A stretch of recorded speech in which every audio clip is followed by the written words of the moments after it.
अस्सलाम वालेकुम दोस्तों, वीडियो देखने से पहले हमारे इस चैनल को सब्सक्राइब कर लें और नीचे मौजूद बेल आइकन को जरूर क्लिक कर लें ताकि हमारी वीडियोस बाकायदगी से आपके पास पहुंचती रहें। थियोडोमीर ने कहा, अगर आप चाहें तो मैं इस फौज को एक बार फिर शहर पनाह पर खड़ा कर सकता हूं। मैंने आपको धोखा देकर सुलहनामे पर दस्तखत करवा दिए हैं। मेरे पास कोई फौज न रही तो मैंने भागने की बजाय ये तरीका इख्तियार किया कि औरतों, कमसिन लड़कियों और बूढ़ों को फौजी कपड़े पहनाकर उनके सरों पर खोदें रखकर उन्हें दीवार पर खड़ा कर दिया। आप समझे कि किले में बहुत ज्यादा फौज मौजूद है, ये धोखा देने की क्या जरूरत थी? ज़ैद बिन कसादा ने पूछा, क्या आप इन औरतों और बच्चों को हमारे हाथों मरवाना चाहते थे? अगर मैं किला सर कर लेने का इरादा कर लेता तो ये मासूम जानें हमारे तीरों से छलनी हो जाती, तो मैं बाकी उम्र अल्लाह से इस गुनाह की बख्शिश मांगते गुजार देता। आप ये ना समझ बैठें कि मैं शहर पनाह पर इतनी ज्यादा फौज को खड़े देखकर डर गया था और इस डर से सुलहनामे पर आपकी शराइत पर अपनी मोहर लगाती थी। मैं ये जानता था, थियोडोमीर ने कहा। मैं आपको डरा नहीं रहा था। मेरा मकसद ये था कि आप किला ले लें और मजीद खूनरेजी ना हो। मैं आपको यकीन दिलाता हूं कि मैंने आपके साथ जो मुआहिदा किया है ये उन फौजी मुआहिदों जैसा नहीं होगा जो फौजों के दरमियान होते ही रहते हैं। मैं सच्चे दिल से आपकी अताअत कबूल कर चुका हूँ। मैं अपनी कोई फौज नहीं बनाऊंगा, बल्कि मैं आपके मातहत रहूंगा। मौर्रिखों ने यह वाक़या बयान करके लिखा है कि ज़ैद बिन कसादा थियोडोमीर की दानिशमंदी से इतना मुतासिर हुआ कि उसने अपने सिपह सालार तारिक बिन ज़ियाद से पूछे बगैर थियोडोमीर को उस सूबे का गवर्नर मुकर्रर कर दिया, लेकिन उसे एक अरब हाकिम के मातहत रखा। गरनाता की आबादी में यहूदियों की अक्सरियत थी। चूंकि यहूदी उंदलुस के बादशाह रेड्रिक से तंग आए हुए थे, इसलिए वो मुसलमानों के वफादार हो गए। गरनाता में शहरी इंतजामात और उमूर को चलाने के लिए सालार ज़ैद ने मुसलमानों के साथ यहूदी और ईसाई भी मुकर्रर किए। मुसलमानों की ये कमजोरी थी कि उनके पास ऐसे आदमियों की कमी थी जो उमूर सल्तनत चलाने के अहल होते। इस कमी को ईसाई और यहूदी पूरा किया करते थे। आगे चलकर ये यहूदी और ईसाई बगावतों का बायस बने और उन्होंने सल्तनत इस्लामिया को नुकसान पहुंचाने में कोई कसर न छोड़ी। इस दौरान जब मुगीसुर रूमी और ज़ैद बिन कसादा अपने अपने हदफ की तरफ जा रहे थे, तारिक बिन ज़ियाद तुलैता की तरफ पेशकदमी कर रहे थे। जूलियन और ओपास उनके साथ थे। उन्हें तारिक के साथ ही होना चाहिए था क्योंकि तुलैता उंदलुस का दारुल हुकूमत था। ये बादशाहों की गद्दी थी, इसका दिफा बहुत मजबूत था। जूलियन और ओपास ने तुलैता और उसके दिफा के मुतालिक तारिक को जो तफसीलात सुनाई थीं, उनसे इस शहर की तस्वीर ये बनती थी कि यह शहर दरियाए टैग्स के किनारे पर ही आबाद नहीं था, बल्कि यह दरिया इस शहर के इर्द गिर्द घूमकर आगे जाता था। दरिया के साथ ही एक वसी और गहरी झील थी जिसमें दरिया का पानी गिरता था। एक लंबी चौड़ी चट्टान में से सुरंग बनाई गई थी। इस सुरंग से दरिया का पानी झील में जाता था। यही वो झील थी जिस पर ओपास और मेरीना की मुलाकात हुई थी। ओपास मजजूब और मजनू फकीर के बहरूप में था। तुलैता को एक तो दरियाए टैग्स दिफा मुहैया करता था, दूसरे ये कि किलाबंद शहर खासी बुलंदी पर आबाद किया गया था। किले और शहर की दीवारें बहुत वजनी और ज्यादा हुजम वाले पत्थरों से बनाई गई थीं। बाज पत्थर इतने बड़े थे जैसे पूरी चट्टान उठाकर वहां रख दी गई हो। शहर के अंदर दीवार के साथ साथ बहुत चौड़ी और खासी गहरी खंदक थी। उसमें लकड़ी के नोकीले कील कड़े हुए थे जो खंदक में उतरने वाले को बुरी तरह जख्मी करते और उसे बाहर निकलने के काबिल नहीं रहने देते थे। जो बादशाह तख्त नशी हुआ उसने तुलैता की नफरी में इजाफा कर दिया।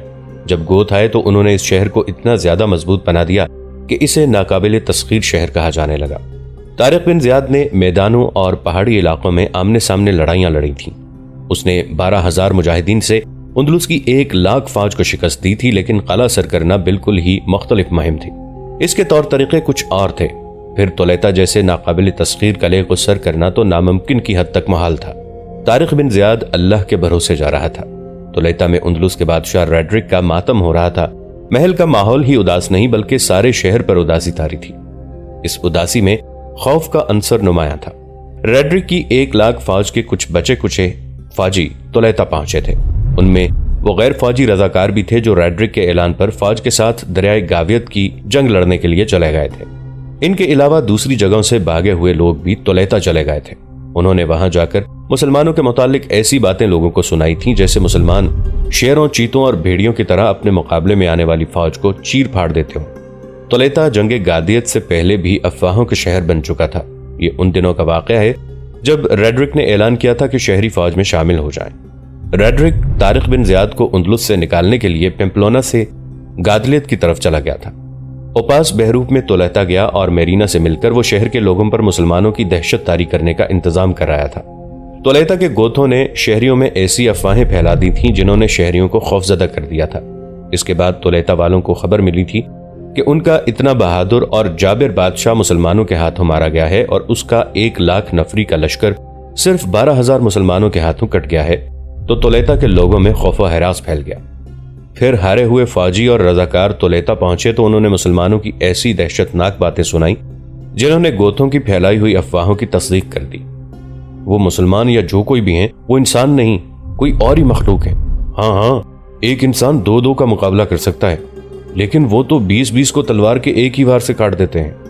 درندے ہیں، اژدہا ہیں، پھنکارتے اور کاٹتے چلے جاتے ہیں۔ لوگ ٹھیک کہتے تھے کہ وہ سمندر اور دریا میں تیرتے نہیں، پانی پر چلتے ہیں، ڈوبتے نہیں۔ شاہ ریڈرک کی تو لاش بھی نہیں ملی، اس کا گھوڑا اورلیہ حملہ آور لے گئے ہیں۔ کہتے ہیں انہوں نے ہمارے بادشاہ کو پکا کر کھا لیا ہے۔ یہ ان کا دستور ہوگا کہ جس بادشاہ کو شکست دو اس کا گوشت کھا جاؤ۔ وہ ادھر آ رہے ہیں، بہت لوٹ مار کریں گے۔ لڑکیوں کو تو وہ اپنے ساتھ لے جاتے ہیں۔ اور یہ افواہیں ڈراونے اور رونگٹے کھڑے کر دینے والے اضافوں کے ساتھ تولیتا کے لوگوں میں پھیلتی اور انہیں خوفزدہ کرتی گئیں۔ گھر گھر میں کم سن اور جوان لڑکیاں تھیں، لوگوں کے گھروں میں مال و دولت بھی تھی۔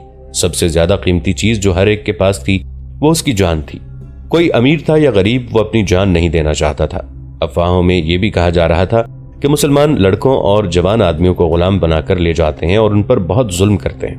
یہ تو اس زمانے کا دستور تھا کہ فاتح فوج مفتوحہ آبادیوں میں لوٹ مار اور آبرو ریزی کرتی تھی، لوگ بھاگ جاتے تھے۔ تولیتا والوں کے لیے یہ افواہیں کوئی عجوبہ نہیں تھیں، ایسی باتوں کو لوگ مصدقہ سمجھا کرتے تھے۔ تولیتا سے بھی لوگ نکلنے لگے اور چند دنوں میں شہر میں الو بولنے لگے۔ صرف فوجی رہ گئے، لیکن جذبے کے لحاظ سے وہ نیم مردہ تھے۔ فوجیوں کے علاوہ جو لوگ شہر میں رہ گئے وہ گوت قوم کے لوگ تھے اور یہودی، یہ دونوں قومیں مسلمانوں کے ساتھ تھیں۔ افواہوں کو زیادہ دہشت ناک بنانے والے یہی لوگ تھے۔ تولیتا میں گرجے کئی ایک تھے، جن میں سے ایک سب سے بڑا تھا۔ گرجوں میں راہبائیں تھیں اور خزانہ بے شمار تھا۔ ہم پہلے بیان کر چکے ہیں کہ گرجوں کے پادری جو اپنے آپ کو خدا کا ایلچی کہلاتے تھے اور دعویٰ کرتے تھے کہ وہ تارک الدنیا ہیں، دراصل دنیا کی حرص و ہوا اور عیش و عشرت کے پجاری تھے۔ بادشاہوں سے وہ زمینیں لے کر جاگیردار بنے ہوئے تھے۔ ان جاگیروں کی آمدنی کے علاوہ انہوں نے گرجوں کے نام پر لوگوں سے رقمیں بٹور کر خزانے جمع کیے ہوئے تھے۔ تمام پادری بڑے پادری کے پاس گئے اور یہ مسئلہ پیش کیا کہ اتنے زیادہ سونے، جواہرات اور رقموں کی تھیلیوں کو کہاں چھپایا جائے؟ کہیں چھپانا ہی پڑے گا، بڑے پادری نے کہا۔ اتنا زیادہ مال ساتھ تو نہیں لے جایا جا سکتا، ساتھ لے گئے تو اپنے ہی لوگ لوٹ لیں گے۔ تمام زر و جواہرات بکسوں میں بند کر کے یہاں لے آؤ، رقموں کی تھیلیاں بھی لے آؤ۔ تہ خانے میں ایک اور تہ خانہ کھودو اور تمام مال اس میں رکھ کر اوپر مٹی ڈال دو۔ رات کو خزانے کے باکس سب سے بڑے گرجے کے تہ خانے میں پہنچنے لگے۔ فرش کھدوایا گیا، باکس وہاں رکھ کر مٹی ڈال دی گئی۔ صرف ایک گڑھا جو کم و بیش 6 فٹ لمبا، 2.5-3 فٹ گہرا اور اتنا ہی چوڑا تھا، خالی رہنے دیا گیا۔ گڑھے کھودنے والے 3 آدمی تھے۔ وہ اپنا کام کر چکے تو بڑے پادری کے اشارے پر 3 اور آدمی تہ خانے میں آئے۔ ان کے ہاتھوں میں تلواریں تھیں۔ بچی ہوئی مٹی باہر پھینک دو، بڑے پادری نے گڑھے کھودنے والے آدمیوں سے کہا۔ وہ آدمی بیلچے لے کر مٹی ٹوکریوں میں ڈالنے کے لیے جھکے تو 3 آدمیوں نے بڑی تیزی سے اپنی نیاموں سے تلواریں نکالیں اور جھکے ہوئے آدمیوں کی گردنوں پر اوپر سے وار کر کے تینوں کے سر اڑا دیے۔ انہوں نے تینوں کی لاشیں اور سر اس گڑھے میں پھینک دیے جو خالی رکھا گیا۔ وہ انہی کی قبر بنانے کے لیے خالی رکھا گیا تھا۔ مٹی ڈال دو، بڑے پادری نے کہا۔ اب اس خزانے کا کسی کو راز اور سراغ نہیں ملے گا۔ انہیں قتل کرنے والے پادری تھے۔ تہ خانے کا دروازہ دیواروں والے دروازے جیسا نہیں، بلکہ یہ فرش کے ساتھ ملا ہوا دروازہ تھا، جیسے باکس کا ڈھکنا ہوتا ہے۔ یہ بند ہو کر فرش کے ساتھ مل جاتا اور اس پر کچھ سامان رکھ دیا جاتا۔ بڑے پادری نے خزانے کے باکس اور 3 لاشیں دفن کر کے تہ خانے کا ڈھکنا یعنی دروازہ بند کر دیا اور تینوں پادریوں کے ساتھ مل کر اوپر گرجے کا قالین بچھا دیا۔ قالین پر دروازے کے عین اوپر ایک چھوٹی میز رکھی اور میز پر ایک بڑی صلیب کھڑی کر دی جس پر حضرت عیسیٰ علیہ السلام مصلوب حالت میں بنائے گئے تھے۔ یہ سب لکڑی کا کام تھا۔ اب ہمیں اس شہر سے نکل جانا چاہیے، بڑے پادری نے کہا۔ نئے فاتح کو آنے دو، حالات معمول پر آ جائیں گے تو ہم بھی آ جائیں گے، مال محفوظ رہے گا۔ اور سنو، کوئی ایک بھی نوجوان راہبہ پیچھے نہ رہے ورنہ مسلمان اسے اپنی لونڈی بنا لیں گے۔ سورج کبھی کا غروب ہو چکا تھا۔ طارق بن زیاد تولیتا سے کم و بیش 30 میل دور رہ گیا تھا۔ اس کی فوج پڑاؤ میں تھی۔ اسے ابھی معلوم نہیں تھا کہ اس کے ساتھی مغیث الرومی اور زید بن قصادہ کس حال میں ہیں۔ تولیتا سے 12-14 میل دور شمال کی طرف ایک اور پڑاؤ تھا، لیکن وہ فوج نہیں، ایک قافلہ تھا جس میں 250 کے قریب آدمی اور اس سے کچھ زیادہ عورتیں اور بچے تھے۔ بڑا پادری 6-7 پادریوں کے ساتھ اس قافلے میں شامل تھا۔ قافلہ آسمان تلے گہری نیند سویا ہوا تھا۔ ان کے گھوڑے، خچریں اور گدھے الگ بندھے ہوئے تھے۔ نصف شب کے لگ بھگ کا عمل ہوگا۔ پڑاؤ سے ذرا ہی پرے ایک درخت کے چوڑے تنے کی اوٹ میں ایک نوجوان لڑکی جس کا نام اینا میری ہیلدا تھا، کھڑی سوئے ہوئے قافلے کی طرف دیکھ رہی تھی۔ وہ راہبہ تھی۔ اسے 13-14 سال کی عمر میں قزیسہ میں لے گئے تھے اور اب اس کی عمر 22-23 سال تھی۔ ظاہری طور پر تو اسے تارک الدنیا نن بنایا گیا تھا، لیکن پادری نے اسے اپنی داشتہ بنا رکھا تھا۔ یہ کوئی راز نہیں تھا، یہ تو پادری اپنا حق سمجھتے تھے جو انہیں کلیسا نے دے رکھا تھا۔ سوئے ہوئے قافلے کی طرف سے ایک سیاہ سایہ اس کی طرف چلا اور آہستہ آہستہ رینگتا سرکتا اس تک پہنچا۔ اتنی دیر سے انتظار کر رہی ہوں، اینا میری نے کہا۔ تم اس طرح کیوں آ گئے ہو جمی؟ گھوڑے کہاں ہیں؟ فوراً گھوڑے لاؤ، ہمیں یہاں سے واپس جانا ہے۔ پوری بات تو بتاؤ، جمی نے کہا۔ دن کو تم نے اتنا ہی بتایا تھا کہ رات کو 2 گھوڑے لے کر آ جانا۔ تم نے اس درخت کی طرف اشارہ کیا تھا۔ جمی، جس کا پورا نام جم سیبیرین تھا، اس گرجے میں ملازم تھا جس میں اینا میری راہبہ تھی۔ اس کی عمر 25-26 سال تھی۔ اینا میری اسے دل و جان سے چاہتی تھی۔ جم سیبیرین تقریباً 6 مہینے گزرے اس گرجے میں ملازم ہوا تھا۔ اس کی رہائش گاہ کا انتظام گرجے میں ہی تھا۔ اینا میری اسے دیکھتے ہی اس کی محبت میں گرفتار ہو گئی۔ اس گرجے میں 3-4 اور راہبائیں بھی تھیں، لیکن اینا میری کی بدقسمتی یہ تھی کہ وہ ان سب سے زیادہ پرکشش تھی۔ ادھیڑ عمر پادری نے اسے اپنی منظور نظر داشتہ بنا رکھا تھا۔ جم سیبرین کے ساتھ اینا میری کی پہلی ملاقات ہوئی تو اس نے محسوس کیا کہ جس طرح اس کے دل میں جمی کی محبت پیدا ہو گئی ہے، اسی طرح جم بھی اسے دل و جان سے چاہنے لگا ہے۔ اینا میری نے اس پہلی ملاقات میں ہی جم کو اپنے دل کے زخم دکھائے۔ اسے بتایا کہ اسے کس طرح 13-14 سال کی عمر میں ہی زبردستی گھر سے گرجے میں لے آئے تھے اور اسے یہ ذہن نشین کرایا جانے لگا تھا کہ اسے خدا نے اپنی عبادت کے لیے منتخب کیا ہے اور اب دنیا سے اس کا تعلق ٹوٹ گیا ہے۔ لیکن پادری نے میرے ساتھ جو تعلق پیدا کر لیا ہے اس نے مجھے مذہب سے متنفر کر دیا۔ اینا میری نے پہلی ملاقات میں ہی جم سیبرین کو بتایا، یسوع مسیح کو تو ایک بار صلیب پر لٹکایا گیا تھا، میں ہر روز ہر رات مصلوب ہوتی ہوں۔ یسوع مسیح کے ہاتھوں اور پاؤں میں کیل ٹھونکے گئے تھے، میرے دل اور میری روح میں کیل ٹھونکے جاتے ہیں۔ ہر روز ہر رات میں پل پل مرتی ہوں، مر مر کر جیتی ہوں۔ میں تو اپنی پسند کے ایک خاوند کے خواب دیکھا کرتی تھی۔ مجھے خدا کی محبت نہیں چاہیے، میں ایک انسان کی محبت کو ترس گئی ہوں، لیکن کون ہے جو مجھے چاہے گا؟